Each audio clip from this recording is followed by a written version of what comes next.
rong trâu này ý trồng bao nhiêu sẽ để trong sự tù giống như trồng chỉ sẽ để ta tỏ mong nó nâng là doแต่nâng nâng nhất đầu YouTube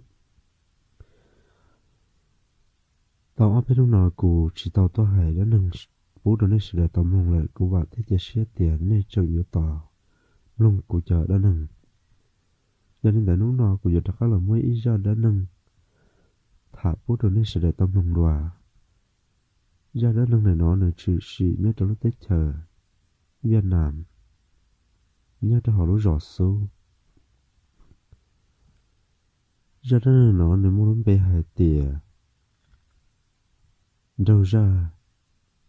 luôn đòn công lò gia đình đợi để cho ý ra đó nó ủa trong cơn cầu đi cú vợ thích cho xé tỉa nên số lần số tù giờ sao có tàu lừa của ra đó nó xế này hoa giờ một sầu trong này chả nhớ rồi xong ít xía cho bùi gì dầu ó mấy ba mong tờ trò thiết kia lần đòn lo nhớ cho nào lúc rõ số nhớ buồn đồ nan nừng nhớ lên đại thế này mua ý tuần xài bò thế ý tuần xài mong gỡ ua phong như sử dụng ok gỡ nè nó đỏ té ok nhớ mà ý nô sợ mà ý tu tút lùa rong đâu cả lì tuôn đông gỡ thả nhớ lên đó gỡ on lăng lò cô nhẹ tụt luồn đó ý rằng gò thế gì mà tụt luồn đó hoa nhẹ tụt sầm lo đùa vị tiề tụt sầm lo đó nửa lo thiết xía đùa tụt sầm nông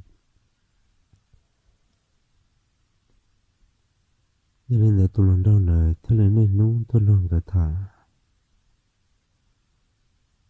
mỗi nung tụ mà đâu ra nữa chẳng hai trâu tuần xem bao tiề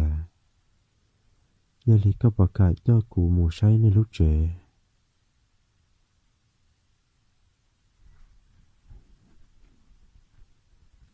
tuần xem bao là chạy tết trâu nên hai tiề tao cơ giờ có giờ mù nó là cụ mà lấy cho có mù say bên lúc trẻ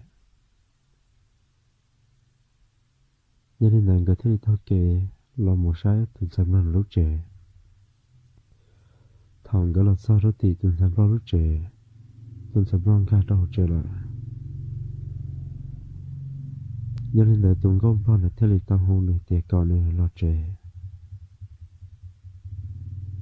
cho nên là theo lịch trải ít sắc cả tài tát thở cho một họ là lúc trẻ xứ và chả là một chỉ lái vì tiền dù tết qua tết trẻ mà nếu mua đã vào nó trẻ nhưng hiện tại nếu chỉ dám nâng nữa thêm một chỉ lái hậu tuần thành là lúc trẻ nếu theo hai trâu tù lòng góc là hai tiền nếu lúc trẻ mua áo cho chống tỏ cổ đi cổ lo chỉ lái cổ nhớ là rộng nó xứ giờ li tụ lòng góc mình để theo li tao hai trong này hai tiền giờ hai tiền có lo chỉ lái nó chỉ có nhớ đâu có ý cùng mà liền có mỏ tôi trâu rưỡi nó được rộng cả xưa để theo li rộng được rộng nào tuần sau bao lại theo li qua tàu rau tôm mỏ qua tôi trâu rộng cái nó ta để theo li xí thả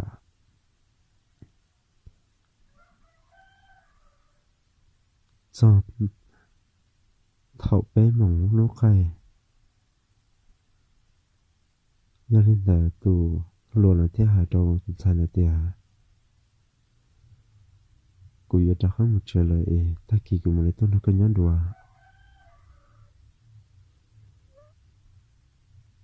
giờ đi tuần sai lại theo lì tao hay đứa tia ô lì là tao à giờ sống tu lại chè có một chè cú lò của giờ mũ mò tao cú nè thế cú chỉ là sợ đà vì tia thế rồi là do lọt chè lại giờ lên đại tụi lần đâu ra lại theo lì tao một chè là đâu tại lò chỉ tụi lần đâu ra lại theo lì tôi thả tuần sai bao lại tả lì xứ mỗi ít nu tụi lần đâu ra lại chẳng hạn cho tuần sai bao tia ô lì có bao nhiêu cú nhớ hạt tiền của tôi vừa có ấy có bao nhiêu cái vừa cú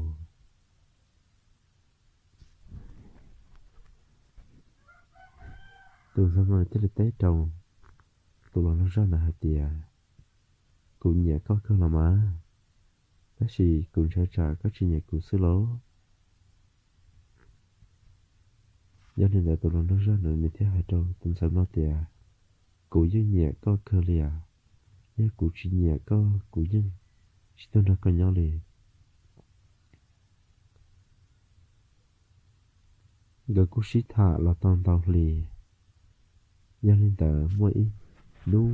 tụi sau lo chẳng cho khán buồn đầu tiên đau tù luôn có bóng đùa để thiết thả khi tù luôn có bóng tìa quay trả đợt bé nó thích chỉ mua rồi nhớ về chả họ mua tù luôn đâu lời thiết thả cụ tả đi là nhớ lên đờ cụ xả bó tìa để nhớ họ tư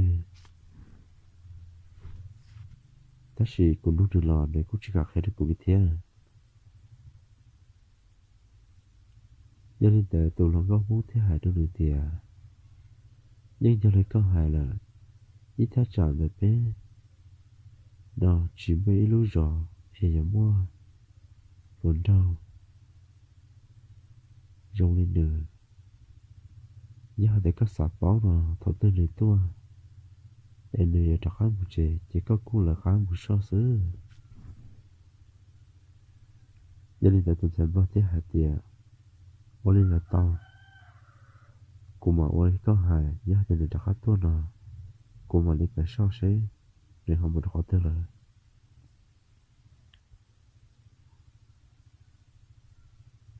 đâu đã là tao lấy áo nung sư tuần dài luôn là để thêm bầu sùa bỏ chỉ tuần đã hòa lo sắp à lần đó là cười nhớ lên là đường trai cơn cầu lì trên để tao khá nọ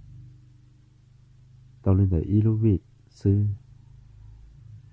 tụ luận ở thế lịch tao trả khá tua đó là thả đùa nhớ lên là để thiên đương hạt tiền nhớ lên là có nhớ khó tư tua cụ thọ có khi là cụ tư tê có bậc cả nhớ lên tụ luận là để thế lịch tao tế hạt tiền cụ cả có là má bây giờ chỉ đến tới nơi nào xứ hả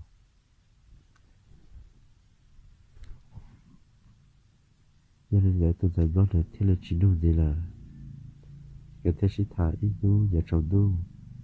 tôi luôn là thế là tao trả khá tiền cho một trẻ thao tu luôn nó ra đời để cho một trẻ chỉ tôi dành đó thế đâu tiền có một trẻ nhớ có một trẻ nó hôm nay nu có một tuần nữa vị tia cụ yêu phát cụ địa cậu tế chê cụ yêu một bữa lễ ấp bếp bò cụ bà lấy lò tôi luôn nói ra là thế về Olia nhớ lên tới chê cụ mùa đó tôi luôn nói ra là thế là tao muốn chê tôi xem đó là thế là so khá bù ý giả li ủa ngờ sĩ thạ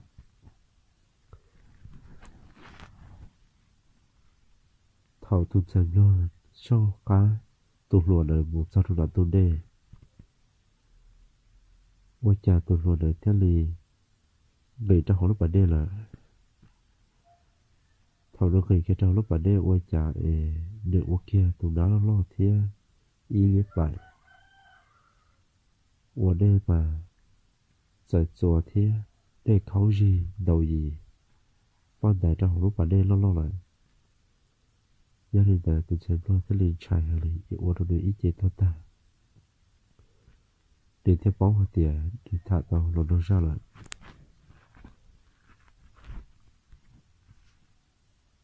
để theo lấy tao ngủ thì nương địa cả đừng có sao thì để theo tao thả khe trong nương địa cả hai tiền qua trà ý tụi nói cũng một số phê thế mấy tụi lần đó tụi nó cũng thả ta lì sư cho dậu qua trà lại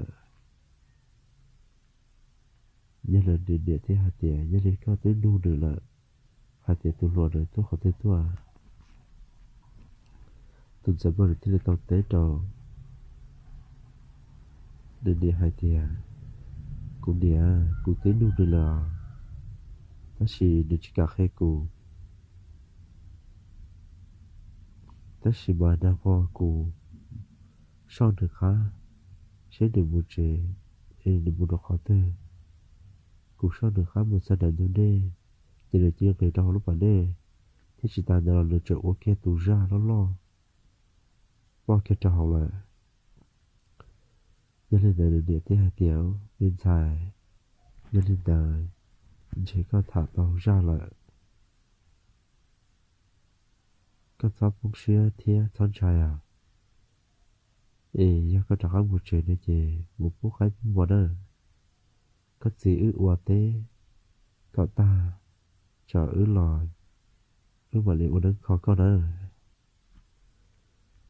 nhớ lên là từng xài được cái lìa thì qua lìa nè bé chùa trình đầu thứ thế chị cụ xin đến mà qua cụ trả khá 10 nhớ thì chị của khai bốn mua lại nhớ lên là từng xài được cái tàu trả khá là trẻ thằng nữa là thằng trẻ chỉ lấy bơ nếu uống một số bỏ từ ra để ta lìa xứ bỏ từ lần đâu nữa tôi đâu là nhớ ta lì qua trong nữa trai thế bóng xé lo cơ lì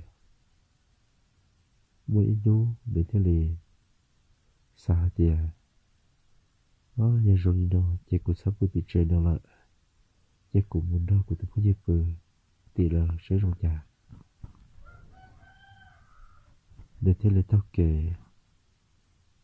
thế muốn đó là tôi có dịp bự đó thì tụn xài bóng ta tàu ó mò bé mò để lấy theo lì trả khá lọt với tỷ chơi đó thằng nó trả khá lọt với tỷ chơi đó cho nên trả một số bỏ tụi nó lần đua khỏi do tiền được một bữa tỷ tụi có như tỷ cho nên chỉ một số bỏ lại vì tiền được một bữa họ bóng chơi chơi bóng đã vào đó chơi để cút sao lại cho nên là tụ giải lo là để theo lì sẽ tự sĩ muốn đo tụ giải vốn là bự tàu iluvi ngò theo ô tô tụ lần đầu ra đời để thôn thiệt chỉ lấy từng giải lo là thả cho nên là với nu tụ lần đầu ra đời thiệt xả thì tới rộng tụ giải lo là một nhớ được tỷ tụ lòng không muốn tỷ lệ để thế là khá một số tỷ ôi chà tụi xem lo nhất tỷ tia nên thế là khá nó tụi xài là thật thà tụi xài là thế là hai đứa nơi tia cụ muốn hồn đâu lại các sáu tua nơi cụ thà lại trả cụ tụi hồn đâu chỉ tất sĩ khó qua tụi xem lo hai lên ở trong tụi nó ra vì tiền để báo tiền để thả tụi nó để ra lại để thế này Hà Linh nè tôi lần đó ra thì hai tiền giờ có một lần đó tôi chỉ mua lò của tôi thả có nhận đề là thì cũng nhiều tôi thả có thế chỉ ta đi đà là của tôi vừa có Hà Linh nè đó tuần sản lo này gia đình là tuần sản lo thế đi tông trai hàng về một tuần nữa mà thế giờ bóng xía lo trả của tôi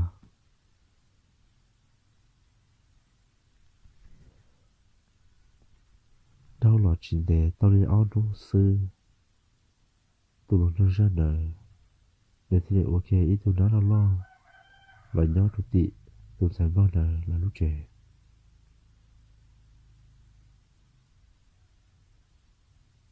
thế nên là tôi sẽ lo thế thì chưa khó thứ lò chạy trong gò đi bỏ tù rồi lâu nữa tạ lì là xứ nên tao nữa nhẹ gỡ ô tế và ta nữa nhẹ gỡ lo chuyện lò với chàng gỡ ô tế chỉ sẽ ta chỉ lấy lo chuyện đi theo nên là thế thì xả lời téo rộng non chê lên chàng lần chê tôi ra nơi nhớ nhớ vô cả tao cụ cũng nhẹ gỡ lo chỉ lo chuyện đi thế chê chê giờ chỉ muốn phá tao cụ lấy lố vì đã khó hạt tiền cụ than nữa lo nên đề là chỉ đi chàng lần lấy vô cả lái cụ cho nên là tôi sẽ vào thế thì sẽ đặt không nhớ được tỷ là lúc chạy đùa thọ tôi sẽ vào nợ người đó là tôi là lúc chạy ôi chà nếu khi vào trong xứ thì bỏ kia tôi nói là lo từ đầu tỷ vì đó khó thì tôi nói ra nợ nên tôi nhớ đầu tỷ là lúc chạy thì tao ở bênนู้tỏ lại thế là ua đâu nợ trai nè với ý xua thế là ua đâu nợ sao lục thế nè vọc lò tụi ta lại nhớ lên đại thầu nè trâu mua em nè vọc kia tụi ta chạy thằng đại tù nó nói ra nợ tứ cho nè mù lại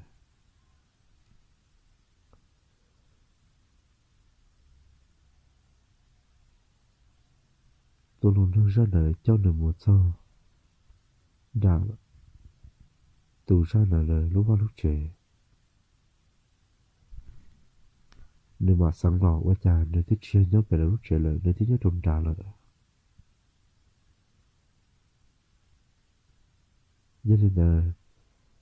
nếu thích lấy xả đè rồi nói cụ chạy dân khơi giờ tù ra nọ xứ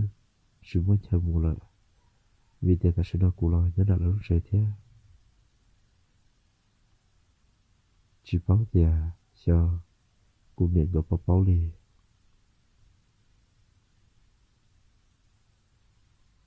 đang được là tao ở bên nu chỉ bỏ tụi giải bao lời mù thị tù bao nhiêu wow lòng có muốn đợi lợi cho nên là tù lòng có muốn đợi nếu thế đi xã tiểu ở nhà tao ở bên nu nó chỉ bỏ của tụi bao nhiêu tuần rồi cùng nhau đi lợi nè cụ chỉ là khá mù thì là trẻ sẽ nếu mà nó chỉ là tao tụi giải mong đợi tốt sao tỷ là lúc trẻ cái mùa mà con cho khẩn họ và chơi chơi khó xóa xứ nên là tụi sẽ nói là cái xã téo giàu ở trả lại chơi ra được một tí nên nhiều là nhau nên mình khó tin là bây giờ chỉ bỏ được thế này cha trong cầu sợ luôn đâu đợi là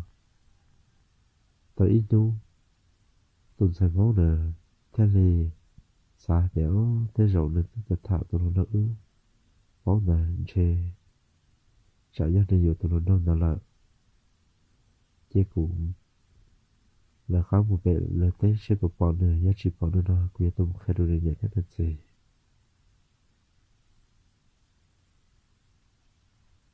ta chỉ ôn tế thậu tuần sai phóng nợ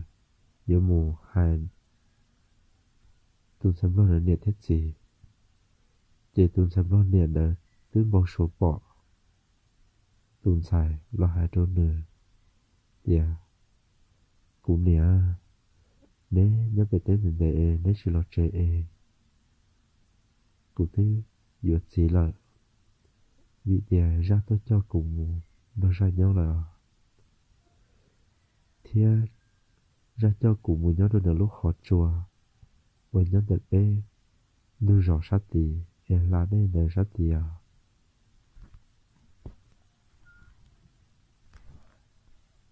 nhớ lên là tụ niệm là bao sùa lên là tha sứ thì tụi sẽ phóng về trận tôi một khía trầu ý niệm chìm lo là hai tìa một bỏ nếu tụi xài tốt sao vậy nên để tế nó với chạy ở lúc nào cũng một tí nếu chơi lo chỉ bỏ đường lý thế nên là ý niệm chìm là thiên lý tàu trái thiên bông xuyên thả hai tìa tới rồi do chơi tụi xài là trâu ra cháu lì khó tụi niệm bao sùa là thế lì ủa đồng gãy nhiệt gì tông bóng xía thiên trai hàng lì gỡ thế lì chịu ủa tế là gỡ thế lì thì gì xía lò chế môn đà thòng gỡ là sao trong là chế nó lập lên khó họ trong với nhà họ thế không phó sùa cho họ thế là khó chỉ bỏ họ thế là khó chỉ mua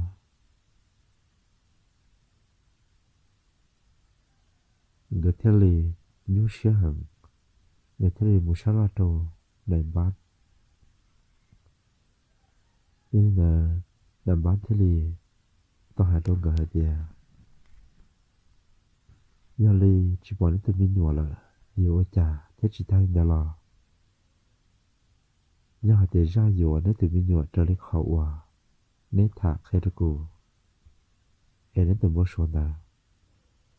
chỉ biết chỉ muốn phận sự vô mua cho tao đến từ sai được khá lò là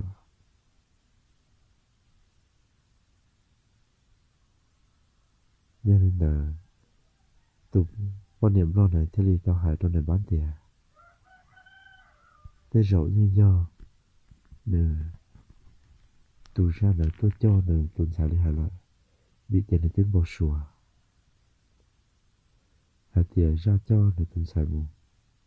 nhớ cho tí lúc họ cho tí lúc rõ tí nên là nằm bán thế hạt tiền cho nên là chia cụ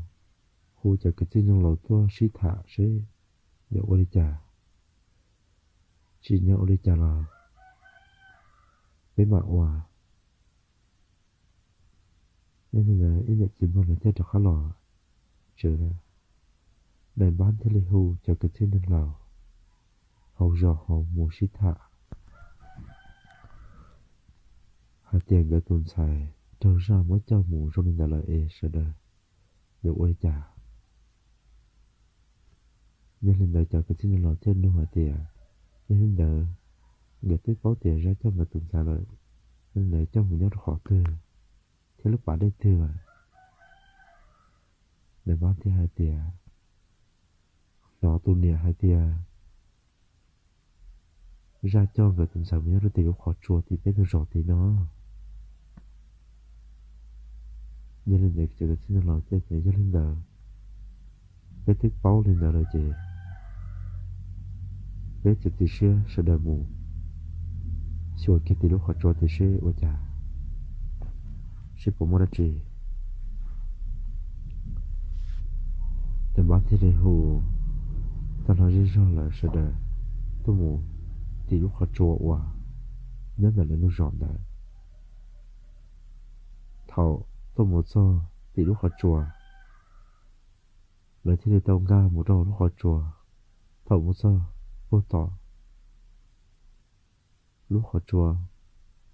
chỉ bỏ món nó chia lì rồi bỏ món ói giặt xả giống như trò học sư cho nên là lấy thì tao trả khách tại lò thầu lại tại lò để cho cái sinh trong lòng là thứ hai tiền chỉ muốn đã chia lì nó chỉ muốn nhà trả lo nhà trả học sư thế rồi dựa do ở nhà trả nào lại cho nên là bé trả khó một trẻ cho nên là thế trả khó lo trẻ thọ là tới gì chơi chơi rồi cái gì nâng lầu thì hai đôi này bán tiền sẽ có một bộ rồng với một món họ trôn đặt lờ như lên đời này bán thế tiền với một món lại là tàu tất chỉ mà trả với trả rồi cái lúc chơi rồng này như lên đời cho cái gì nâng lầu thì hai tiền nên tôi mua cái tủ nâng lại cái là sức nhưng chỉ sau này giá tiền này trải qua hệ thế nhưng muốn đuôi những sầu dân cho bọn này như linh đại lợi thế thì chỉ sẽ theo cho qua rất số thế lợi thế lên cả uống cả non cả cho nhưng mà dư trong họ trôn này lợi thế muốn lúc họ trôn là một đầu ra cô nhớ ta thế ra nhớ chỉ tàu ra thế kia ta là lúc họ trôn này chỉ nhớ trong đời là thế là ở đầu pháp bắt trôn này cũng nhớ thế đã thủ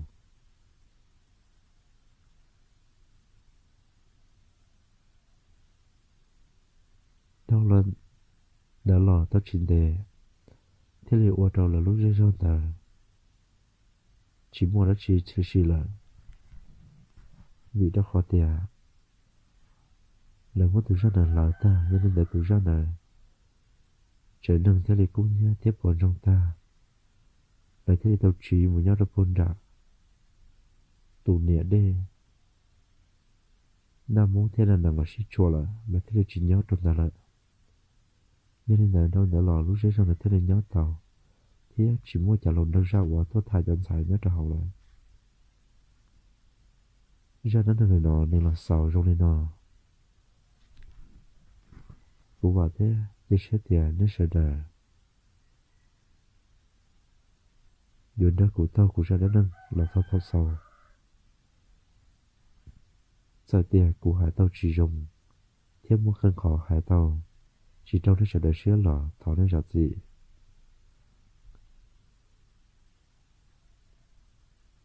thằng có sợ đời trốn chi sẽ khiến nó khó như rồng